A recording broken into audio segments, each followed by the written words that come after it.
Hello दोस्तों, नमस्कार। Market हालचाल इस चैनल में आप सभी लोगों का दिल से बहुत बहुत स्वागत है।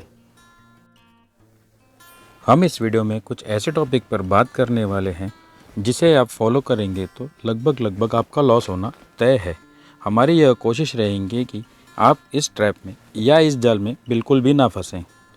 वैसे मेरा यह अनुभव कहता है कि यदि आपने आगे बताई हुई बातों पर ध्यान देकर उन्हें अपने ट्रेडिंग लाइफ में अगर अप्लाई करेंगे तो आपका लॉस होने के चांसेस 70 से 80% तक कम हो जाते हैं। वैसे मैं यह सभी गलतियां अपने आप की ट्रेडिंग करियर में दोहरा चुका हूं और मैंने इसमें से लॉस भी झेला हुआ है। मैं चाहता हूं कि आप इस लॉस को बिल्कुल भी ना झेलें, इसलिए मैं आपसे कुछ बातें शेयर करने वाला हूं। मैं आपसे कुछ बातें शेयर करूं इससे पहले आपसे रिक्वेस्ट है कि यदि आप इस चैनल पर पहली बार हैं तो प्लीज़ आप इस चैनल को ज़रूर सब्सक्राइब करें और बेल आइकन को भी हिट करें। तो ज़्यादा समय न लेते हुए शुरू करते हैं। तो हमारा सबसे पहला पॉइंट है एडवाइज़री कंपनी से फ़ोन आना और उनके द्वारा दिए गए कॉल्स और टिप्स प्रोवाइड करने पर काम करना। तो जैसे कि आप अकाउंट ओपन करते हैं डीमैट का, तो तुरंत ही जो आपका कॉन्टैक्ट नंबर, ईमेल एड्रेस या जो आपका भी फर्दर डिटेल रहता है वो कंपनी आपसे पहले परमिशंस मांगती है। जैसे कि आप न पढ़ते हुए आप उसको अलाउ कर देते हो, तो अलाउ करने के बाद में ये राइट्स हो गया कंपनी को कि वो आपका जितना भी डाटा है वो एडवाइज़री कंपनी को शेयर कर सकते हैं। तो जिस तरीके से कि हम अलाउ करने के बाद में कंपनी को पावर्स मिलने के बाद कंपनी वो जो हमारा डाटा रहता है वो हमारा डाटा सभी एडवाइज़री कंपनी के पास में फॉरवर्ड कर देती है और वो कंपनीज़ क्या करती है आगे आगे अलग अलग एडवाइज़री कंपनी को फॉरवर्ड करते रहती है। तो उस वजह से क्या होता है, हमारा नंबर, ईमेल एड्रेस और हमारे बाकी सभी डॉक्यूमेंट्स वायरल होते जाता है। तो इस वजह से आपको हर दिन एक नई अलग अलग एडवाइज़री कंपनी से कॉल आता है, जिससे आपको बड़ी परेशानी भी होती है और आपके उनके बोलने से एक फ्री ट्रायल या 2 फ्री ट्रायल लेने के बाद आप कन्विंस भी हो जाते हो। तो उनका जो फ्री ट्रायल रहता है वो बेशक बहुत अच्छा रहता है। इसके ऊपर यदि आपको डिटेल्स चाहिए कि वो उनका काम कैसे रहता है, मैं आपको एक स्पेशल वीडियो भी उसके लिए बना के भेजूँगा। तो इन जो एडवाइज़री कंपनी रहती है इनके जाल में या इनके ट्रैप में कभी हमें फंसना बिल्कुल भी नहीं है। नंबर 2 पे आता है फेक कॉल्स का वायरल होना या आपको अननोन नंबर से टेक्स्ट मैसेज या फिर व्हाट्सएप मैसेज का आना। तो दोस्तों ऐसे में क्या होता है कि आपको अलग अलग जगह से अलग अलग कोई आपको कभी फ्रेंड बताएगा या कभी आपको अलग नंबर से किसी अननोन नंबर से टेक्स्ट मैसेज आएगा या कभी कभी व्हाट्सएप भी आएगा या कभी ईमेल आ जाता है कि आप एक स्टॉक को, मान लीजिए आपने कभी किसी का नाम भी नहीं सुना होगा उस स्टॉक का, तो आपको वो बाय रिकमेंड करते हैं, प्राइस टारगेट देते हैं, स्टॉप लॉस भी देते हैं। एक आध कॉल उनका चल भी जाता है, पर कभी कभी उनका ये वायरल मैसेज रहता है या फिर वायरल स्टॉक दिखाते हैं वो हमें, ताकि हम उस स्टॉक को बाय करें। आपके और मेरे जैसे बहुत से लोग ऐसे जो 200, 500, 1000, 3000 का 5000 क्वांटिटी करते करते लाखों में बाय करते हैं और ये जिस दिन ज़्यादा बाय हो जाता है तो उस दिन ये डंप करना स्टार्ट कर देते हैं। तो उस प्राइस को इतना हाई पे ले जाते हैं कि हमें उसे निकलने के लिए करीब करीब साल, 2 साल, 3 साल या कभी कभी 5 साल भी लग जाते हैं। कोई कोई स्टॉक तो ऐसे होते हैं जो डीलिस्ट हो जाते हैं।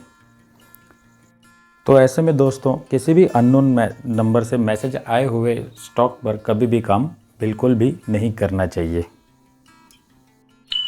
नंबर 3 पे आता है बिना स्टडी किए किसी भी शेयर में एंट्री बिल्कुल भी नहीं करना चाहिए।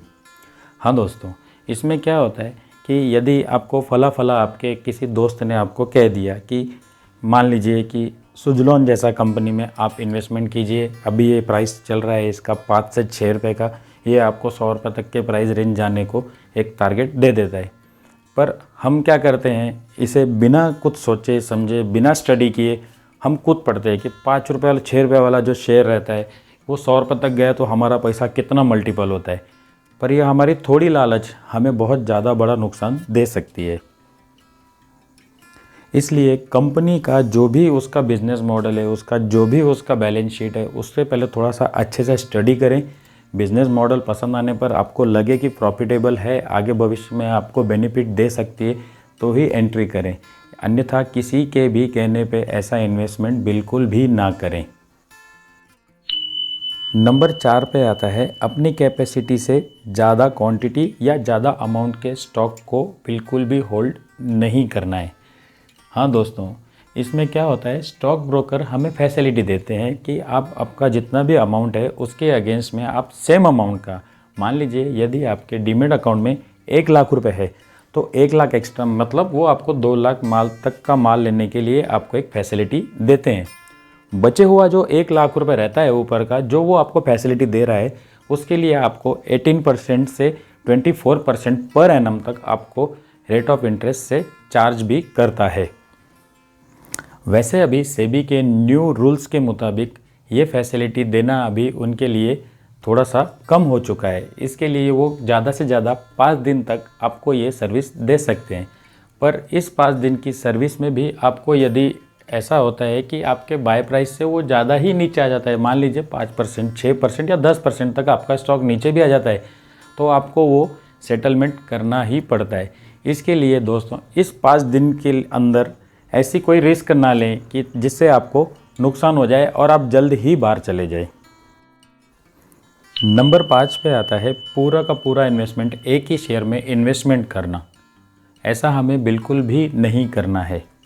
हाँ दोस्तों, यदि मान लीजिए आपने किसी एक शेयर में इन्वेस्टमेंट किया, उस शेयर या फिर उस सेक्टर या फिर उस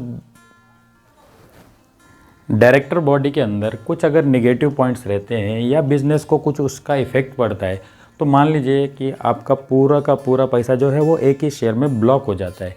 मान लीजिए कोई शेयर 500 पे ट्रेड कर रहा है और उस शेयर के अंदर कुछ ऐसी न्यूज़ आ जाती है, उस सेक्टर के अंदर कुछ ऐसी न्यूज़ आ जाती है जो वो करीब करीब 4 महीना, 5 महीना, 6 महीना या फिर 1 साल या फिर 2 साल या 5-5 साल तक भी ये कंसोलिडेशन चलता रहता है। तो इसके लिए यदि आप एक ही स्टॉक में पैसा अटकाते हो या फिर इन्वेस्ट करते हो, तो उसमें क्या हो जाता है कि आपका पूरा का पूरा जो कैपिटल रहता है वो ब्लॉक हो जाता है।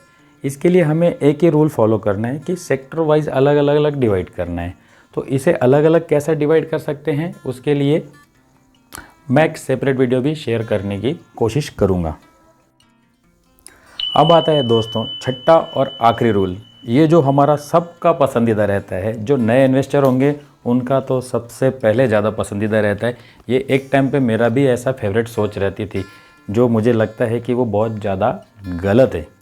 हाँ दोस्तों, वो है सस्ता प्राइस देखकर ज़्यादा क्वांटिटी के लेने के चक्कर में पड़ना। हाँ दोस्तों, नए जो इन्वेस्टर रहते हैं उनकी सोच लगभग यही रहती है कि 2 रुपये का शेयर है, 5 रुपये का शेयर है, आप 10,000 क्वांटिटी लीजिए और माला माल बन जाइए। दोस्तों देखो, इसमें इन्वेस्टर की किसी भी प्रकार की गलती नहीं है, क्योंकि हमें आज तक यही सिखाते आया है कि फला साल पहले आपने ऐसा 10 रुपये का शेयर था, वो आज इसका प्राइस हो चुका है 7,000 रुपये, 6,000 रुपये। पर ऐसा नहीं रहता है दोस्तों। उस स्टॉक के फंडामेंटल काम करते हैं, उस स्टॉक का बिज़नेस का मॉडल काम करता है, ना कि वो शेयर का प्राइस काम करता है। मान लीजिए आपने कोई 2 रुपये वाला शेयर लिया, तो वो 2 रुपये पे क्यों है? यदि उसका बिज़नेस मॉडल या उस कंपनी की ग्रोथ अच्छी है तो वो 2 रुपये पे रह ही नहीं सकता है, क्योंकि आपसे और मेरे पहले उठाने वाले उसे बहुत से लोग लाइन में खड़े रहेंगे। इसलिए दोस्तों 1 रुपये, 2 रुपये या 5 रुपये या 10 रुपये तक के शेयर के लेने में चक्कर में न पड़ते हुए अच्छी क्वालिटी, अच्छा फंडामेंटल, अच्छे बिजनेस मॉडल में इन्वेस्टमेंट करना पसंद करें। चाहे वो 1000 रुपये का हो या 1500 का हो, प्राइस को न देखते हुए उस बिज़नेस के मॉडल को देख के उसकी वैल्यूएशन के हिसाब से उसे लेना पसंद करें, ना कि ये 2 रुपये का है या 5 रुपये का है। प्राइस का एनालिसिस इस तरह से बिल्कुल भी नहीं किया जाता है कि ये 2 रुपये का है तो सस्ता है, क्योंकि मार्केट में बहुत से ऐसे शेयर हैं जो 5,000 पे सस्ते लगते हैं पर वो 500 पे महंगे भी लगते हैं कुछ शेयर। तो इस तरीके से कंपेयर न करते हुए बिजनेस मॉडल, उसका कंपनी का ग्रोथ और उस सेक्टर का एनालिसिस करें, फिर स्टॉक को सही प्राइस पर बाय करने की कोशिश करें। तो दोस्तों ये थे हमारे 6 पॉइंट जिस पे हमें बिल्कुल भी ध्यान रखना है और ऐसा कभी भी हमें नहीं करना है। यदि दोस्तों आपको लगता है कि मेरा कहना सही है तो आप प्लीज़ इस वीडियो को ज़रूर लाइक करें और चैनल को भी सब्सक्राइब करें। हाँ दोस्तों, यदि आपको लगता है कि मेरा कहना गलत है इसमें कुछ पॉइंट, तो आप डिसलाइक भी कर सकते हैं। प्लीज़ आपका प्यार हमसे बना के ही रखें, आपसे यह हमेशा विनती रहेंगी। Thank you friends. जय हिंद, जय भारत।